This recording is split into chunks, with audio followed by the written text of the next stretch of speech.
that moment when we're being tough on ourselves, what advice would you give to somebody that may be going through the same thing? And then the other side of the coin is when you as a leader see the potential in somebody else, but they don't see it, how do you help them? Yeah, the first question, I think it comes down to experience, having years in the job, having been able, something that one of my mentors said when I was in Infoblox was like, you're not going to know how to react in certain situations until it's happened. And when I became a manager for the first time, it really opened my eyes to human behavior because I was immature, yes, but I was a good kid. But then when I came into a manager role and I just saw this breadth of human behavior, I was like, oh, okay, this is how people really react and talk to each other. And then you have that all the way through when you become a global leader, and then you're trying to understand how C-level people work and all that. So,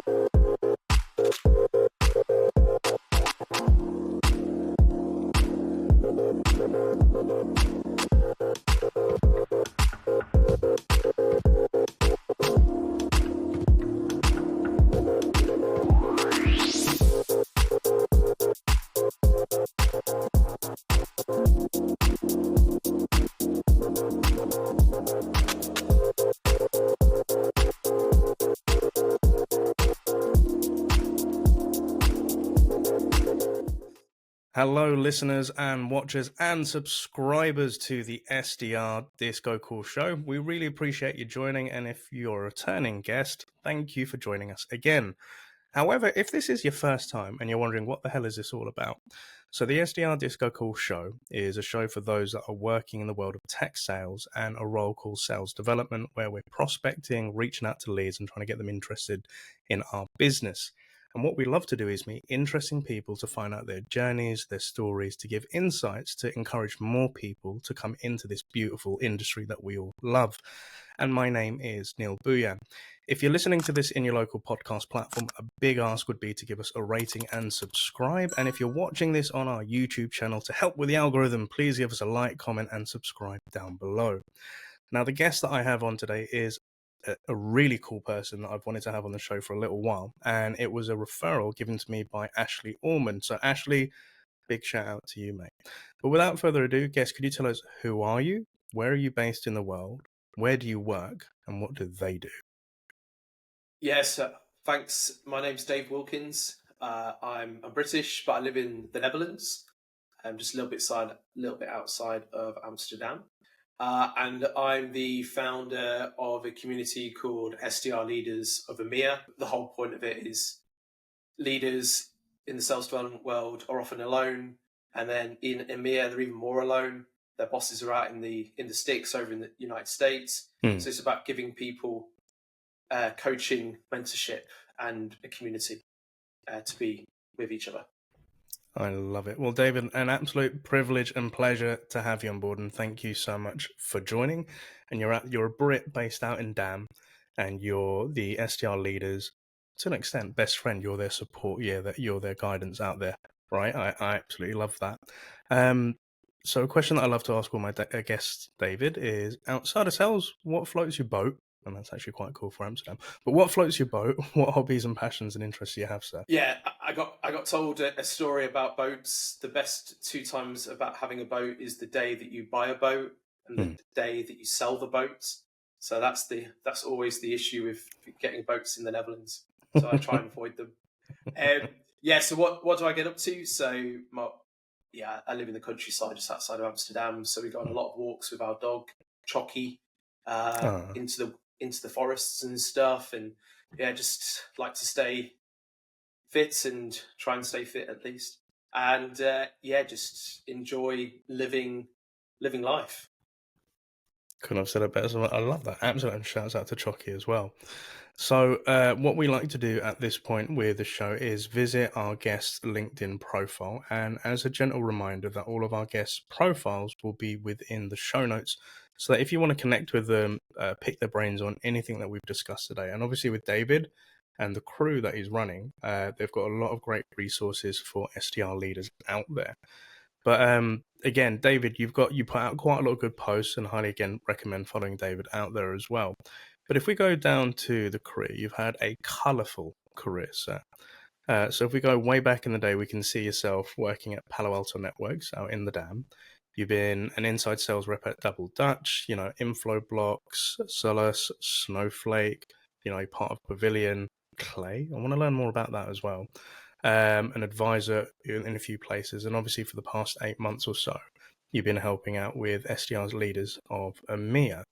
And it was quite cool because when we connected, you said you're a Brit living out in the Dam. I was like, oh, okay, I didn't realize that. But what is your story, David? Like, how did you get into sales? Could you walk us through all those career paths, and how did you get to where you are today, sir? Yeah, I think the basis of it is, so I suffered quite badly from dyslexia, and so at school I can articulate very well, I can speak on lots of topics, but ask me to write, no chance. And so at the age of, I wanted to do my A levels. I'm going to go right to the beginning. Please do. Bring us back. Yeah. Once I did my A levels, I wasn't ready to do A levels, but I also just, I failed my first year at college. So I had to move colleges. I actually moved then to a rugby playing school, a state school. And then I was like, okay, I've got to figure out where to go to university. And I picked the university that had the lowest entry grades possible, because I was just so scared about not doing well at my exams. Luckily I did do that because I got exactly those grades.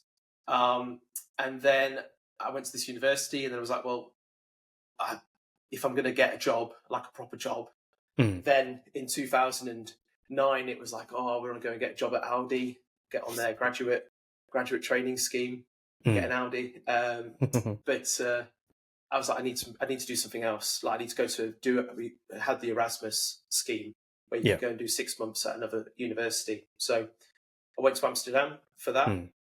And so I said I went to a rugby playing school when I was younger. So I was quite good at rugby. And so I ended up playing rugby over in Amsterdam whilst I was still at school, at university here. And then when I graduated, the coach had moved to a city called Utrecht, which is not that far from Amsterdam. I was just like, hey, do you want to come and play for me over there? So since 2009, apart from 2 years in the middle, I've lived in the Netherlands. And then those 2 years in the middle, I moved to the UK. I thought I should get a real job. No longer living the dream of being a rugby player. So I wanted to get into teaching. I worked at in a city state school in Leicester. That's where I'm from originally, for a year. That was a really interesting experience. And then I ended up going to work at a private school in the north of England to be a PE teacher and rugby coach. And it was lovely. It was great, but I just loved the Netherlands. So I moved back. I had €700 in my pocket because I'd wrote off my car whilst driving in the North Yorkshire moors. Didn't realise that deer in headlights is like an actual saying. And when I was flickering my headlights to get the deer to move, they didn't move. I worked at some mayonnaise factories, a mayonnaise factory here in the Netherlands. I worked at some other stuff, and ended up at a company called Palo Alto Networks in 2013. I was told about a job called a business development representative. I had no idea what Palo Alto was. I had no idea what a business development representative was. And I got the job somehow. and there we go. Then we started. I love that. So many little like nuances going through, like with as you mentioned, with the dyslexia and the worry of what grades are needed in order to get into further education, and then doing your Erasmus, being able to go out to DAM, checking that out, coming back home looking for what you would deem like a real job, going into teaching also with the rugby side of it as well, having the incident with the car with the deer in the headlights, and then loving DAM. So I'm also curious to know, because I love the Netherlands and I love Amsterdam. What was the appeal to you at that young age about DAM? There's some of our viewers may think, well, actually, I think I know why he likes that place, but I want to know from David, like, what was the attraction of DAM? The way of life. So I brought up in Leicester. I try one of the reasons why Dutch people don't understand my Dutch is because I still speak in a Leicester accent when I'm still trying to speak Dutch. I can't get rid of it. Just having the ability just to have a work-life balance. My friends at the time who I went to school with, they still all live around Leicestershire. They do the 9 to 5. They have to leave. They have to leave at 7. They get back at 6, 7. And I didn't want to get into that routine and that rhythm. So I just moved, and it was also just at the time of the economic crash as well. So it was like, okay, there's nothing available here.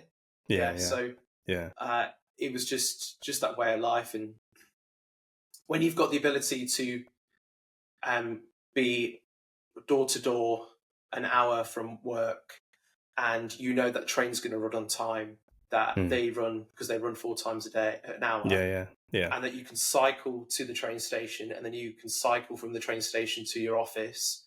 Like it just creates just this calmness in you. So it is a different way of life, because I've been to DAM quite a lot of times, and I was an SDR manager about 2 years back for a company called Happio, and it was just coming out of lockdown and the pandemic where I got to go visit and be with the team. I'd spend like a couple of days out there, and again, big shout out to all my Dutch friends, but it's just so much calmer. There's so much more polite. Things run on time. Things make sense. There's just no ag. And I can understand it's a different way of life to, like, say, within the UK. And sometimes your friends and family, they don't get that vibe of, when you go to a new place and you're working out there. But, which is, again, love working out in DAM. But then coming back to 2013, joining this tech company, Palo Alto Networks, not knowing what this BDR role is or what this is all about. Because funny enough, it was around the same time, that's when I joined my first tech company, and I didn't know what a enterprise business representative meant and all of that stuff. So tell me, what was going through young David's mind of tech, Palo Alto, and, doing something different? Yeah, so I started at the same time as a mutual acquaintance of ours, Dave Inskip. Yeah. So we both started at the same time. Shout out to Dave. And Dave was a lot more mature than I at that stage. He knew what was going on in terms of this world we were entering. I had no clue. I just had no clue. Yeah. I didn't realize that, like, for example, Palo Alto had just gone IPO the year before, that they were the big cybersecurity brand in the world. I was just like, yeah, whatever. It's a job. Whatever. Yeah. And, like, for example, they said, "Oh, you're gonna have to go to San Francisco for onboarding," and I was just like, "Yeah, sure, okay, yeah." And then I got my boss at the time was like, "Dave, why have you not booked your tickets? You have to go like in 2 weeks." And I was like, "Oh, it's real, and you're paying. What's going on?" Yeah. I wasn't really. I did okay. I was not bad at it, but I also got really badly concussed like 3 months after starting. It was like so I was still playing rugby when I came back, but I got really badly concussed. Like, and it was my third one in like 6 weeks, 7 weeks. And so I couldn't look at a screen. I couldn't. It was that bad. So I stopped playing rugby then, finally. It's just it was a massive wake up call, and some I do regret not taking better advantage of the situation than I did. Thank you for sharing. And I completely slipped my mind that we both know David Inskip. And it's funny that you said, like, this guy who knew what he was doing, he knew the whole world. I felt exactly the same way with David when I joined Showpad, because we joined at that company in 2015 at the same time. And I was on the cusp of wanting to become an account executive, but I wasn't too sure. But David knew what the hell he wanted. He knew how, and he was very well spoken, very articulate. And I used to look up to him in his beard and think like, that's a man. But yeah, no, I love that. But, coming to this thing of, Palo Alto and not knowing that it just IPO'd. It was this big cybersecurity like tech company. And then your manager saying like, Dave, 2 weeks, you need to go out to the US. Come on, let's pick up. I think where I had a similar experience. My manager was Kat, and she said, we're booking you tickets to San Francisco. I was like, what? Right. And we're going to fly you out there. And it wasn't until, and I've said this on the show before, that I arrived at San Francisco and my manager had booked me a car, like a rent-a-car from Hertz. And I'd only realized when I got off the plane, wait a minute, they drive on the other side of the road and the steering wheel's on the other side. And I got onto the 101 and I was stuck on the 101 freeway for 2 hours because I didn't know how to come off. And then I finally made it to my hotel. I remember driving to Redwood City's office the following morning. Yeah. And I got there really early because I'm still on UK time zone on my sleep. But I got there for about 7 a.m. when it was about an 8:30 start. But I remember sitting in the car and looking at the office and thinking, I'm in Silicon Valley and I'm in California. This is probably going to all end in a couple of weeks. They're going to fire me and realize I'm not the real Neil Bhuiyan for this tech company. I don't know. But were there any sort of doubts or worries of like, this is all just going to pop in a bubble, it's a dream, and it's just not going to work out? I don't know. How did you feel back then? Oh, I still feel like that way now. Like, oh yeah. Yeah. Like, it's like, when am I going to get found out? But, yeah. And now it's like, I'm now at the point in my career where it's like, okay, I think we're good. I think you actually are now, you've got some evidence to back up your claims. I felt really uncomfortable in every single role that I had. All the way through. And I think it's natural. I think because there's imposter syndrome. Yeah, absolutely. But also, if you're not feeling uncomfortable in a role, then it shows that the role is not challenging enough for you. And you've got to have that feel of like, not like I'm going to lose my job tomorrow, but this thing of like, I need to continue to do better and improve. And I think if you hit that plateau where it's like, okay, this job's easy, whatever, then it's like, okay, well, maybe you've got golden handcuffs and there is some sort of long-term incentive plan that you're staying for.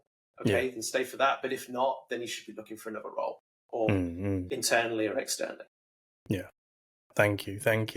And I think you're right. There is that element of imposter syndrome, but I agree with you, doing things to get you out of your comfort zone, which helps you grow. And, I've coached a lot of people where things get tough maybe the first 3 or 6 months and it's all new and it's a little bit scary and they think they want to like throw the towel in.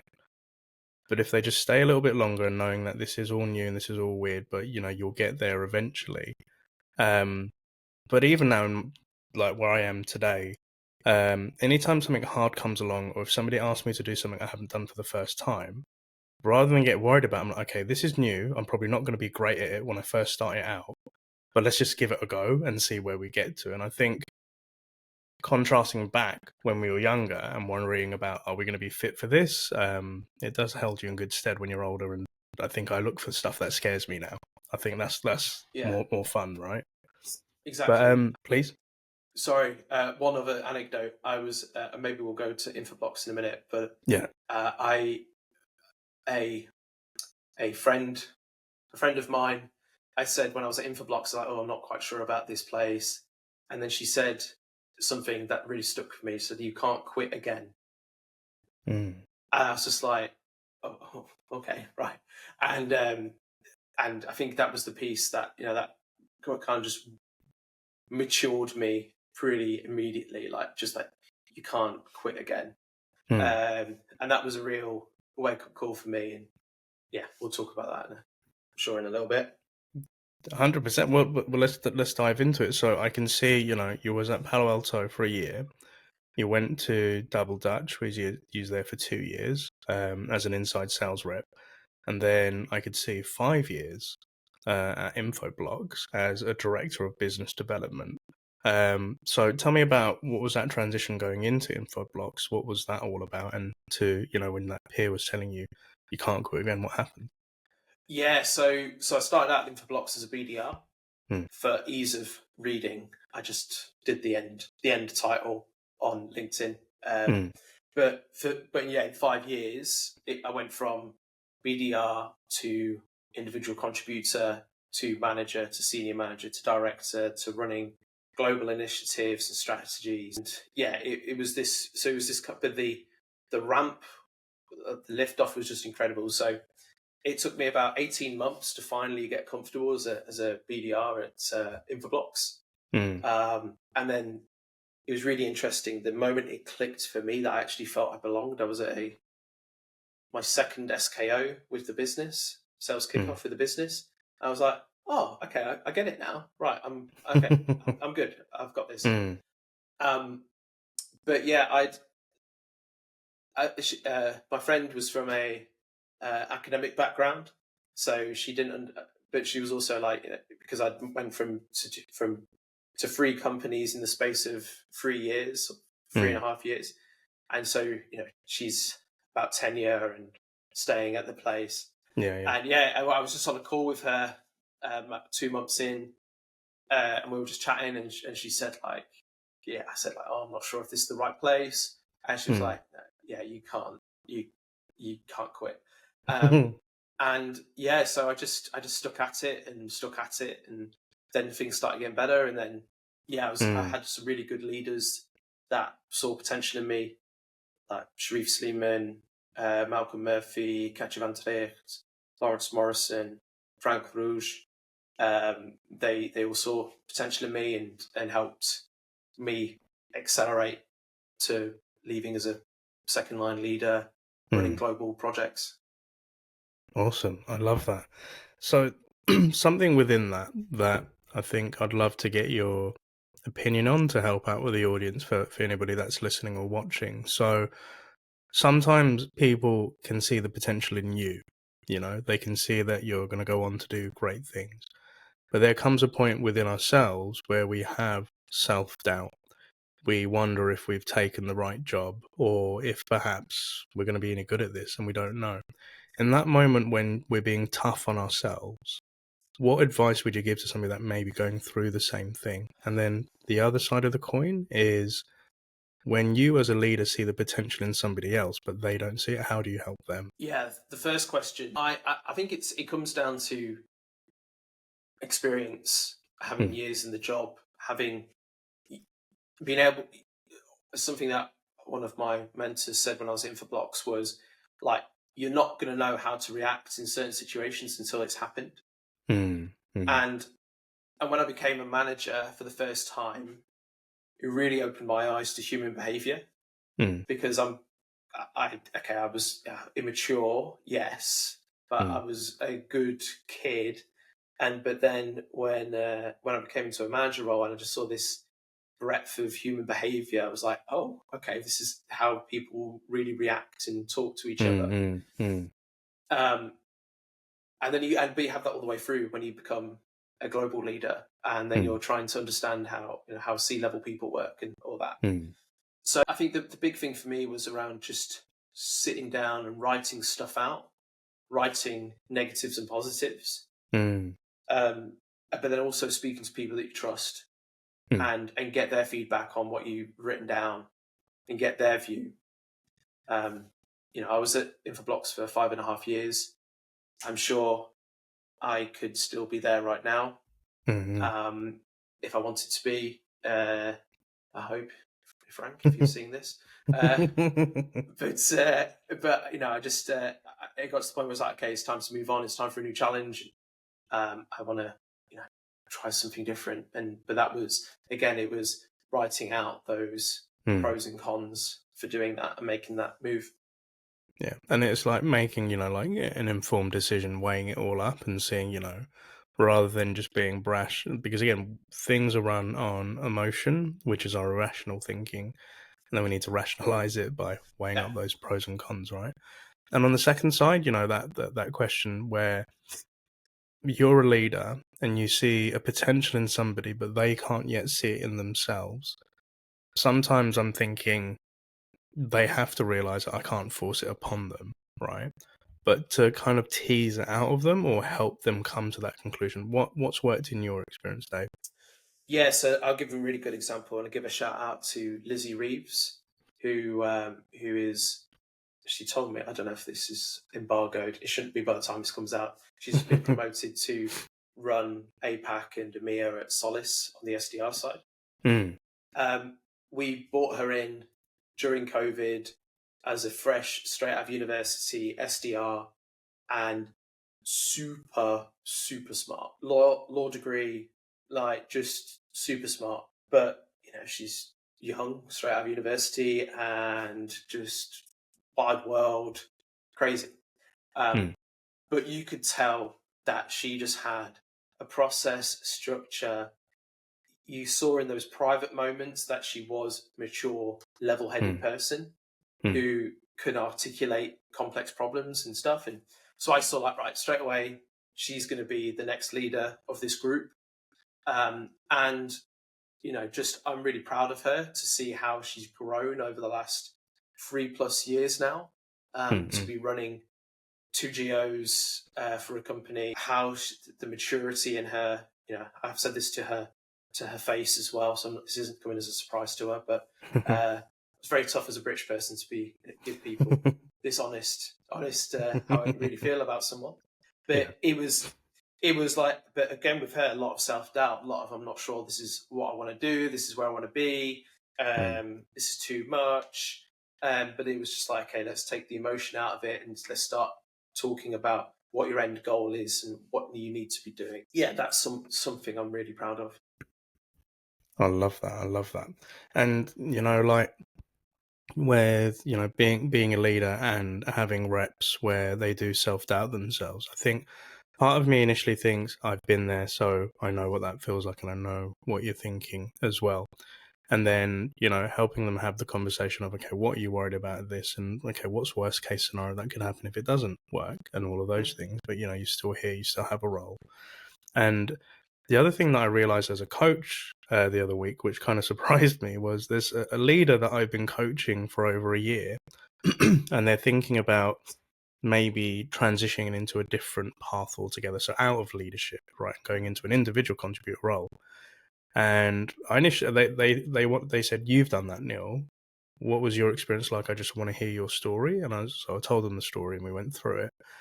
And then I told them the honest realities of like, look, if you really want to make a good wedge of cash, an individual contributor role is great.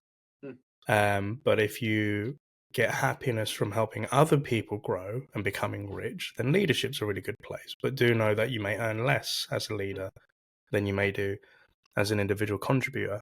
And at the end of the conversation, they just said, I needed to hear that. I just needed the permission to be, okay, I can go for it. And when I said, what do you mean permission? I said, I just needed to hear it from you. And I was like, you don't need my permission to go do that. She said, no, it's not so much the permission, but I just needed to soundboard it out with you. But it kind of struck a chord in me that sometimes as leaders, your reps may look up to your words or, take it with a lot of weight.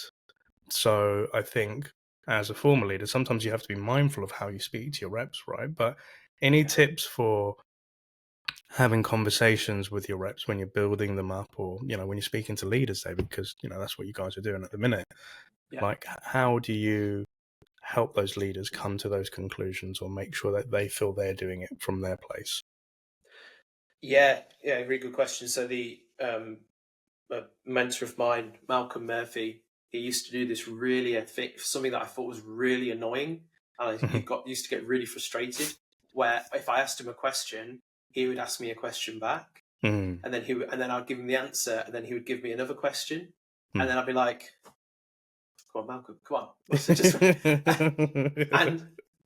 But I got it in the end. It took a while, but I got it in the end where it was like he wanted me to go through the flow of, like he knew I knew the answer, but he wanted me to think about it in a more deliberate way. Yeah, and that's the thing that I try and do now with in the leadership roles that I was in, was try not to give people the answer, because that's the easy thing. Come to the Oracle Dave, he will to give wisdom and give you the answer, and then they don't grow, and then people wonder why am I not growing and developing. And so it's trying to give people, do that way, and getting them to answer the question. Now, what I find really interesting though is I've been in some companies where you do that approach, and the people who are reporting to you, they don't have that level of emotional intelligence and emotional maturity, and they start really not like. I got frustrated with Malcolm, but I clicked. But some people just go like, then they don't come to you because you're not going to give them the answer that they want, and so that's also a challenge as well about when to employ that strategy if people are really ready for it. That's all good learning. So it is indeed. I think in a lot of coaching conversations, I've got a lot of coachees where I know they just want the answers to the questions. And I'll always preface it with, David, I do have the answer and I do really want to give it to you. But you know me, I'm not going to give it to you straight away. I just want to understand your thought process behind it a little bit before we come. Because 9 times out of 10, once I've teased it out of them, they've already thought about the thing that I was already going to say to them anyway. But there have been instances where I've had it with reps or people that I'm coaching where I'm like, they don't get it. They can't get to it. And I've tried every question of getting them to try to come to the conclusion. And then I'm like, right, I have to switch here and said, okay, so in my experience, this is what you would do. Yeah. But I think the way that I end the conversation is, how would you see that working for you? Or how would you do it in your world? So I try to get them to start, thinking independently. But yeah, sometimes you have to kind of decide when do you give the answer, but most of the time you don't want to give the answer. You want them to come to the conclusion, right? 100%. 100%. So with looking back on here, so you've worked at, like you mentioned, some places like Solace, Snowflake. What was it like at Snowflake? Because they're a big org and they were a big name as well. What was it like being, director of sales development EMEA there? Yeah, insane. It was like, so I was a global leader at Solace, and then when Lars Nielsen, who was VP of Sales Development at Snowflake, he's the man in Silicon Valley around sales development. He comes calling. You've got to go under that learning tree. So it was really interesting to be at it would have been similar to if I was at Palo. Like it was that kind of environment, but now actually responsible for 7 or 8 managers and 60 SDRs reporting underneath me, and then have dotted lines with SDR operations and SDR enablement. It was just this whole business unit, just bigger than maybe some other just sales organizations. And it was great. It was really that kind of, I class it as kind of like that finishing school where you are in a huge enterprise organization where you're seeing the stock tracker, you're seeing what's going on there, but then also how that you're playing a real critical piece of how to build this business and continue to scale this business post IPO. So it was I love that. Thank you so much for sharing. So what I want to come into now is understanding a little bit more about SDR Leaders of EMEA, David. Like, what was the thought process? What was the journey? And then after that, would love to dive into like what you guys currently are doing to help out the other SDR leaders. So what's the story, David?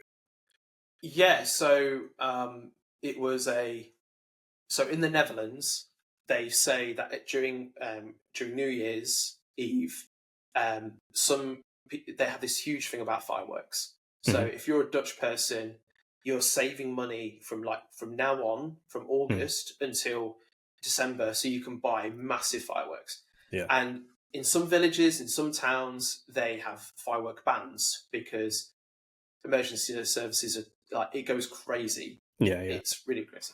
So my village, they said we had a fireworks ban, and I was like, yeah, sure, believe that. It didn't happen because I was sleeping on my couch holding my dog, who was just in the fetal position for hours. But I was like, I'm going to take him for a walk before it gets really crazy. Yeah. And so I'm just walking up a hill, the only hill in the village, because everything's flat here. And I was like, that's the problem. If you're an SDR leader in EMEA, you don't have anybody to talk to. You might have a peer, like another manager that you work with, but very unlikely. You're going to be alone on this island of EMEA Your boss is going to be in the States and they're going to be West Coast. You're going to have sales and marketing who are trying to drive their agendas. And then you're going to have SDRs that you just don't know how to deal with because you're normally a new first-time leader. And so I was like, okay, well, why don't I just set up a community and just to see what happens? And I thought if I get 150 people in a year, then great, we're golden, and that's great, and people can collaborate. And then I ended up getting like 100 people in a week, less than a week. Jeez. In LinkedIn, a LinkedIn group. LinkedIn is really unhelpful, and I hope you hear this, LinkedIn, because you are really inflexible. So I put the group as public by accident, and I wanted it to go private so we could have real conversations. They were like, no, not possible. It's not possible. And I'm just like, okay, bro, I'll go to Slack. No problem. So I moved straight over to Slack, and now we've got 2 and a bit thousand members in our company, in our community in LinkedIn. And then we've got about 700 odd in our Slack group. And in our Slack group, that's where all the action is. It's like we have a really engaging, busy group. I think the big things about Slack groups is that everybody joins them and there's nothing happens. And this one, the way I say it is I never have to start conversations because there's always comments on what about this tech, or we're looking to do hiring here, and then we have a really big jobs board where people are looking for managers, directors, also SDRs, and people putting CVs in. So it's a really buzzing place. We've got virtual events that we run. We like bi-weekly, fortnightly, or every month. So there's a lot of kind of sessions that we do on LinkedIn within our community. And here it is. Just sharing it for all the listeners to watch. So again, ladies and gents, I will be putting the links into the show notes so you can just definitely check it out. But yeah, like you said, virtual events, like you're networking with each other, you're doing a lot of things together, and you're just you're bringing this community together there, right, Dave? 100%. And that's the big thing. The in-person events is our big thing that we're really wanting to drive, because since COVID, that real in-person networking kind of died away. And so it's like, right, let's set this up again. Let's get leaders together. So we had a real successful one in Amsterdam and London in June, and we're back off on the road in October trying to meet as many leaders as possible. And again, I'll be definitely putting in links for these events to check it out. But it's cool to see that, as you said, being that island, not having that support as a first-time leader, also working with your SDRs. And again, if your management's out in the US on the West Coast, you feel isolated, right? And connecting these people, because there are a lot of great minds. Like I've met a lot of great SDR leaders and SDRs, where collectively they can help out. Because here's the funny thing that I found, Dave. If we go back to Palo Alto 2013, and when I was at Zora 2012, 2013, a lot of us never spoke to our equals on LinkedIn. We just didn't do it. Like I wouldn't talk to other SDRs in another tech company, or I wouldn't speak to another SDR. I don't know what it was. It wasn't ingrained in us to connect and network as much as we do. But what I'm really happy to see is things such as SDR Leaders of EMEA, where it's a normal thing nowadays. So where I see reps from Cognizant talking to somebody maybe from Zoom Info, or you go to one of these networking events, because I think I was a little dubious with, and I said this to James Ski once, I was a little dubious about these networking events because I don't like getting too cliquey with the same people all the time. I want to kind of always change it up and everything. Yeah. But can you think any reason why we didn't do it as much back then as we do now? I think it's tribalism. I think it was our box is the best box. And I think and I don't know where that came from. I think it was maybe just that kind of the marketing spiel at the time about how we were trying to be the best, number one. And I think there was a little bit of that. I also think as well, it just wasn't. I think COVID did a lot in terms of putting the barriers up with people, and so you and I would be in the office 5 times a week, always there, always just chatting to people, learning from one another. And then COVID put this block straight away. Yeah. And so we'll never go back to 5 days a week, but it's going to be hybrid. But the other piece as well is that kind of in-office piece. It gives you that kind of social osmosis where you're connecting and engaging with people, and that disappeared. And so I think the rise in communities as well, as people going, actually, I do miss talking to people, I do miss interacting with people, and I want to meet people. And I think that's why the community has really exploded, is because people want to talk with one another and collaborate. And if they're not sure about a question, ask the group rather than just being suffering in silence. 100% agree. I think you're right, because working collectively and irregardless of what company you work for, I think back then, like you're right, where the whole thing with the best box, we are the best company, we're working 5 days a week, we're ingrained in that business where we've got blinkers on. And to your point, when the pandemic happened, and after that, people wanted to connect, they wanted that human connection. So it's really cool to see nowadays on LinkedIn where leaders or reps are becoming besties outside of work as well, and the collaboration piece. Because, if I go back 10 years ago, none of this sort of stuff was happening, but it's really heartwarming to see, right? But a question for you, sir. So imagine I'm an SDR leader on an island in EMEA, and, I feel like I'm drowning on this island. What would you say to that person, and how would you introduce SDR leaders of EMEA to them?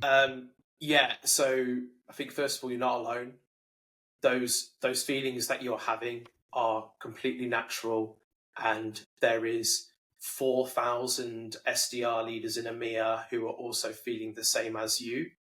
So and then 2,000 of those are in our LinkedIn, in our community, that can help answer those questions for you, because they have been down that road. They've experienced what you're experiencing. They can give you their take on how to deal with it, not in a global sense, but this is how in EMEA we've handled this in the past. So the nuance that you have, and the language nuance that you have. So it's that piece of there are people there that want to help you and support you. And if that's the case, just drop me a message on LinkedIn, and I'll tell you all about it and help you answer those questions that you have. I love that. And I think another important question to put to you is, because I can imagine there are some SDR leaders where they see these think tanks or groups or communities, and they may feel intimidated because of the size of it, or they may feel, I haven't been a leader long enough to come to these groups, or I haven't got anything to offer. Any words of advice to them? Yeah, we're just like you. We're all struggling. We all don't know. We all have imposter syndrome. I still have it every day. I'm wondering when I'm gonna F up and stuff every single day. So I mean, we all feel it, and like we can't help you do your job, your day-to-day job. But what we can do is we can tell you, hey, what is the path that we've followed and how we've achieved or done things, and you can learn from that as well. And I think that's the big thing, is this, where the group is trying to pave a path to make the path to leadership smoother. We're not gonna drive you there, but we're gonna make that path smoother for you and give you those road signs to help you become better leaders. That's the core goal. I love that. Thank you so much. So it's been an absolute pleasure to finally get you on the show, David, and I've really enjoyed this conversation. If we were to go back to that young David Wilkins, who maybe just before the Palo Alto, perhaps when, you thought to yourself, I have to go get a real job now, and there's that young guy standing there, not sure of himself or what's going to happen, what 3 bits of advice would you give to that younger David Wilkins? You are actually talented at something. That was the big thing, not actually knowing if I was actually talented to do anything ever. It's going to be rocky, but the path the path is still going up, even though it's a rocky path. You're still going to achieve what you want to achieve. Yeah, trust people. There are good people out there. Trust them. Don't be closed off and be untrustworthy, because there are people that really do want to help you just in the goodness of their own heart. I love that. Thank you very much, David. And are there any shout outs or kudos that you'd like to give? Lizzie Reeves is doing a great job as an SDR leader for Solace in the UK. I've mentioned a couple of the people like Malcolm Murphy. They've been great mentors. Sharif Sleeman, Frank Rouge, Lawrence Morrison, and Katja van Trecht, all great people. Some of the best of humanity. Shout outs to them. Love that. Straight from the heart, David. I absolutely love that. So also a massive thank you to our listeners, watchers, and subscribers for joining us on David's chapter today here on the SDR DiscoCall show. As a big ask, make sure that if you're listening to this in your local podcast platform, that you give us a rating, like, and share with anybody that you think could benefit from this episode. And equally, if you're watching this on our YouTube channel, help us out with the algorithm. Give us a like, comment, subscribe down below. David's details and LinkedIn profile and everything about SDR Leaders of EMEA will be in the show notes and also on our website. So please check them out, give them a follow. And they're also on TikTok as well, so make sure you follow them on there as well. But David Wilkins, thank you so much for joining on today's episode. I'm wishing you a positive weekend out in the Dan, and happy selling, my man.